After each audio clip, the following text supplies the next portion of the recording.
réew mi bañ naa dootuñu nangu kenn noot ñu réew mi bañ naa déet réew mi bañ naa déedéet dootuñu fi nangu bu mu jaam réew mi bañ naa dootuñu nangu kenn noot ñu réew mi bañ naa déet réew mi bañ naa déedéet dootuñu fi nangu bu mu jaam réew mi bañ naa dootuñu nangu kenn jaay nu réew mi bañ naa déet réew mi bañ naa déedéet dootuñu fi nangu bu mu jaam réew mi bañ naa dootuñu nangu kenn noot ñu réew mi bañ naa déet réew mi bañ naa déedéet dootuñu fi nangu bu mu jaam bi yoon mu ngeen di wax ñaw baax na si ñoom bu ñu toogoon seen réew mi bañ naa dootuñu nangu kenn noot ñu réew mi bañ naa déet réew mi bañ naa déedéet dootuñu fi nangu bu mu jaam réew mi bañ naa dootuñu nangu kenn noot ñu réew mi bañ naa déet réew mi bañ naa déedéet dootuñu fi nangu bu mu jaam réew mi bañ naa dootuñu nangu kenn jaay nu réew mi bañ naa déet réew mi bañ naa déedéet dootuñu fi nangu bu mu jaam réew mi bañ naa déet réew mi bañ naa déedéet dootuñu fi nangu bu mu jaam réew mi bañ naa dootuñu nangu kenn jaay nu réew mi bañ naa déet réew mi bañ naa déedéet dootuñu fi nangu bu mu jaam réew mi bañ naa déedéet dootuñu fi nangu bu mu jaam réew mi bañ naa dootuñu nangu kenn jaay nu réew mi bañ naa déet réew mi bañ naa déedéet dootuñu fi nangu bu mu jaam réew mi bañ naa dootuñu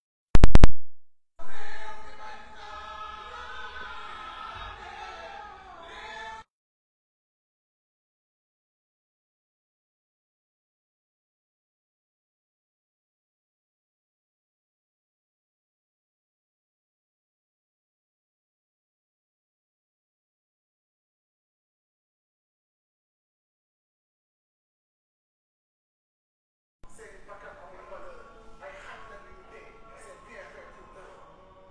bi yoon mu ngeen di wax ba tey da ngeen di wéy askan bi jóg ngeen gis ay jur yu bëri te ba tey mënu leen gis benn nervi bi yoon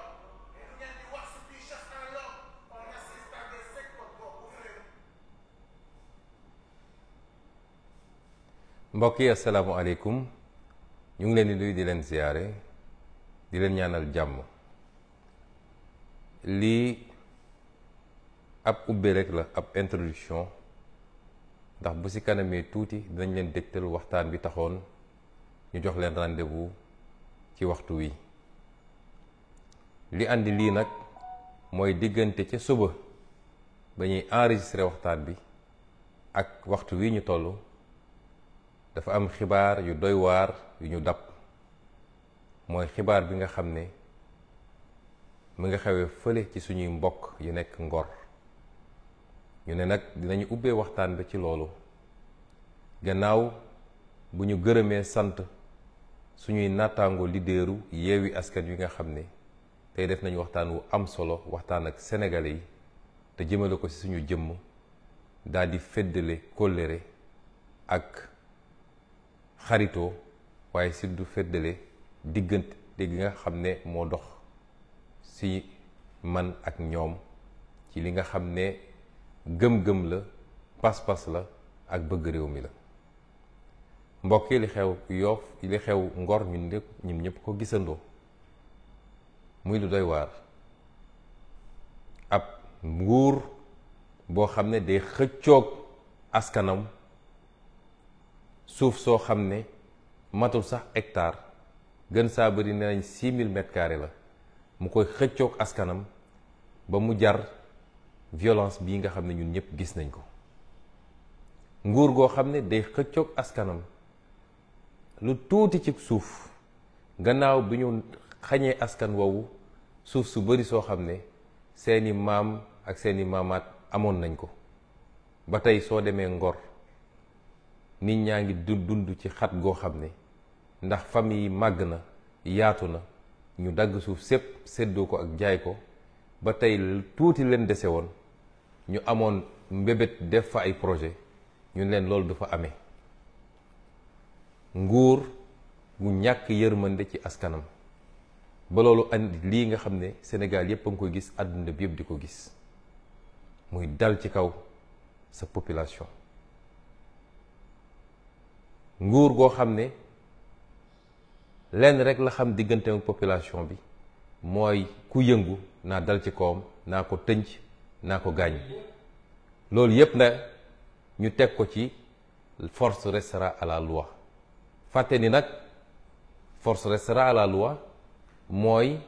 doole day dellusi ci yoon fàtte ni yoon googu nag ñu jox doole yoon googu mooy yoonu askan wi du yoonu Macky Sall du yoonu Antam Diom du yoonu général Moussa Fall du yoonu Bokar Yàgg waaye mooy yoonu askan wi mbokk yi ku yërëmul sa askan mënoo ko jëmale kanam lii nag mooy li ñuy xeex bés bu ne ñu jàpp ni diggante Ousmane Sonko ak Macky Sall la waaye nii mu amee tey Ngor amee na noonu fu ne ci réew mi muy dëkku taax yi muy dëkku kaw gi bis bu ne ñu dal ci kaw ay population jaay leen doole amuñu fuñ ko jooytoo te li gën a yéeme ci li xew jamono ji mooy bu yi amee télévision yi Sénégal yi sax ñemetuñu ko wone ndax Macky Sall nee na leen bu leen wone su may noot sama askan bu ko kenn wone moo nem de France bee ñu ne démocratie la bu manifestation yi amee ak ni muy métti yépp télévision publique ak télévision privée yépp dinañ ko wone ba askan wi xam li xew tey bu dul woon réseaux sociaux yi ak yenn page Facebook yi sénégalais yi duñu xam li xew ci réew mi mën nañ fa tëj nit ñi gaze leen rey leen te kenn du ko yëg lii mooy li ñuy xeex bés bu nekk waaye nag ñu war cee jàngat lu bari waa Ngor dañu wuyu seen tur mooy nit ñu am ngor lañu ngor mooy dignité ku am dignité di nga jaar ci kawam waaye doo ko jaay doole doo ko noot doo ko takk bu mu jaam may wax waa Sénégal lan moo tax ñun ñu war a nangu Macky Sall takkuñu bu mu jaam lan moo war a tax tey ñu koy seetaan muy def lu ko neex ci réew mi Ngor de benn quartier kese la mu tëleen depuis balaa Korité ba tey jii waaw bu quartier Sénégal yépp takkoon seen fit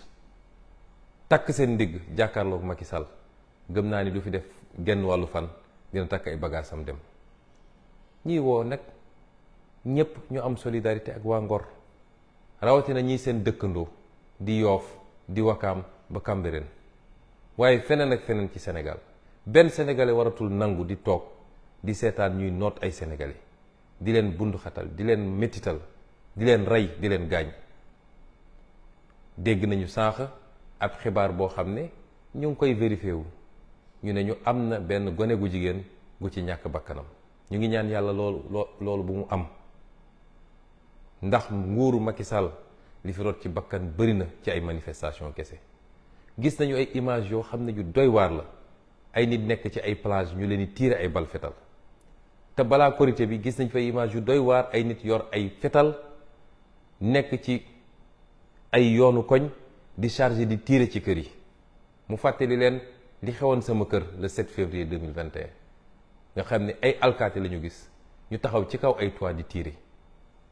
njàmbaar nekkul ci loolu ma koy wax toujours suñu force de défense et de sécurité yi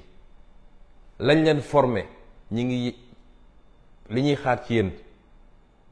mooy bu ay samba boy wala ay terroriste wala ñu bon a bon jóge fële bëgg a dal ci kaw Sénégalais yi ngeen won ñu yéen a ëpp entraînement ci Sénégal ngeen won ñu yéen a gën a professionnel ay jàmbaar ngeen mais bés bu ne ñu yónni leen ci ay population désarmée ngeen di jaay ay commando mel ni Rambo bu nekk ci àllum Aziba du lii moo taxoon peuple bi jël impôt am di leen fay ak di leen former ngeen war a am yërmande ci seen askan te xam ni doole gi ñu leen dénk doole askan googu la du doole Macky Sall kon li xew Ngor métti na ci ñëpp ñu koy massawu ñëpp à l'attention de nos amis étrangers. J'ai ouvert cette allocution par la situation qui prévaut aujourd'hui dans un quartier de Dakar qui s'appelle Ngor. Les images que vous voyez dérouler en boucle derrière moi se rapportent à ce quartier, où depuis plus d'un mois maintenant, des populations réclament un petit lopin de terre de 6000 m². Des populations qui ont été spoliées de toutes leurs terres ancestrales, qui ont été soumises à la course foncière qui prévaut à Dakar, où des lotissements ont été faits, partagés tout le temps par les mêmes, des politiciens, des hauts fonctionnaires, pour être revendus à prix fort. De sorte que ces populations aujourd'hui vivent dans la promiscuité dans leur quartier traditionnel. Et le petit lopin de terre qui leur restait leur est aujourd'hui enlevé